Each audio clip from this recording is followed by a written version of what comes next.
আমি এমপি হতে চাই না, আমি আপনাদের সেবক হতে চাই। আপনি একজন জামাত হয়ে কিভাবে কাজটা করলেন মেয়ের লোক লিয়া? অবশেষে বাংলাদেশ জামাত ইসলামের ফকতুন বহিষ্কার গরই সাতক্ষীরা ৪ আসনের সংসদ সদস্য নজরুল ইসলামুরে। বুধবার ২২ জুলাই বিএলএ ৪টায় বাংলাদেশ জামাত ইসলামের কেন্দ্রীয় নির্বাহী পরিষদের জরুরি বৈঠকত এই সিদ্ধান্ত লয়।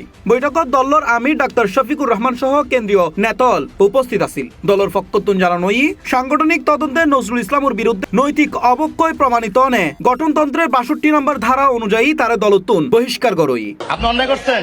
আপনি একজন জামাত হয়ে কিভাবে কাজটা করলেন মেয়ের লোক লিয়া? আর এসব তথ্য কিন বাংলাদেশ জামাত ইসলামের অফিসিয়াল ফেসবুক পেজত উগ্র পোস্টত প্রচার করয়।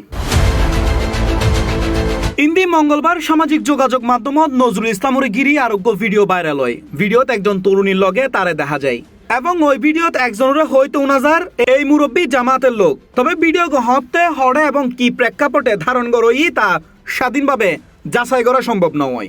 আপনি একজন জামাত হয়ে কিভাবে কাজটা করলেন মেয়ের লোক লিয়া? ইন্দি ভিডিও গিন সামাজিক যোগাযোগ মাধ্যমত প্রকাশের পর নজরুল ইসলাম সামাজিক যোগাযোগ মাধ্যমে একাধিক বক্তব্য দিয়ে নিজেরে নির্দোষ দাবি করে, এমনকি নিজের দ্বিতীয় বিয়ে লয়ের ৯-৬ বক্তব্য দিয়ে সমালোচনার শিকার হয়।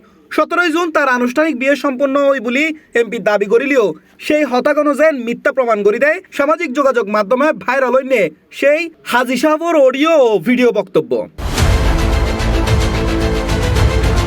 ইন্দি বাংলাদেশ জামাত ইসলামের আনুষ্ঠানিক এই ঘোষণায় এমপি নজরুল ইসলামরে দলতুন বহিষ্কারের তথ্য স্পষ্ট করইয়ে, কিন্তু এখনো পর্যন্ত সোশ্যাল মিডিয়ার যেন আলোচনার কেন্দ্রবিন্দু সাতক্ষীরা ৪ আসনের এমপির সেই ভাইরাল ভিডিও।